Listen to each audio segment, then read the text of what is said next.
তবে লালপাড়া গেট দিয়ে কত সুন্দর লাগছে, লাইট মাঝখানে রাইস দিয়ে আছে একবারে, মানে দুই ধারে চাল করা আছে একবারে, বাঁশের ঝাড়ের মতো নয়, খেরের চালের মতন একবারে, হেবি সুন্দর লাগছে লাইট আর প্যান্ডেল জ্বালিয়ে।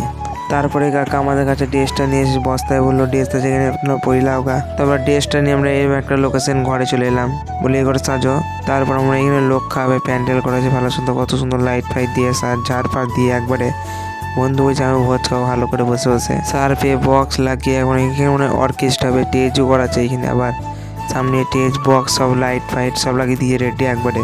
এইখানে এই কাকাটা শখ হয়েছে ড্রেসটা পরা, হয়তো ড্রেসটা বইছি কাকা, আর আমি সোয়েটার খুলে দিয়েছি। তারপরে কাকা তো এরা মাথার টিচে পরে নাচতেছিলাম, হেবি সুন্দর গান দিয়েছিলাম, হেবি লাইট নাচলাম। গানটা এবার শুনে এলাম তোমরা।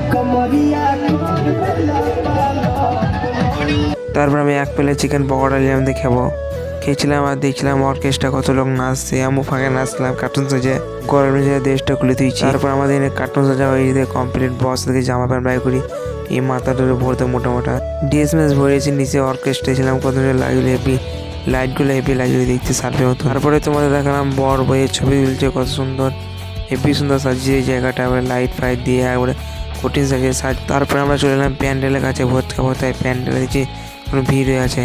তারপরে আমি আমার বন্ধু বসে বসে খাবো, তাই না ছোলার ডাল আর ধনে পাতার চাটনি আর স্যালাড দিয়ে গেল আমাদের আজকে মেনুটা, তোমরা জুম করে দেখলাম মেনুটা। তারপর আমি নিলাম ভাত আর চিকেন নিয়েছি, আর কিছু নিইনি। আমি ভাতকে বাড়ি যাই, তোমরা চ্যানেলটা সাবস্ক্রাইব করো আর ইনস্টাগ্রামতে দেখলে ফলো করে দিও বেশ। আর তোমাদের ভিডিওগুলো কেমন লাগছে কমেন্টে বলবে, আর তোমরা যদি কোনো চ্যালেঞ্জ দাও কমেন্টও বলবে।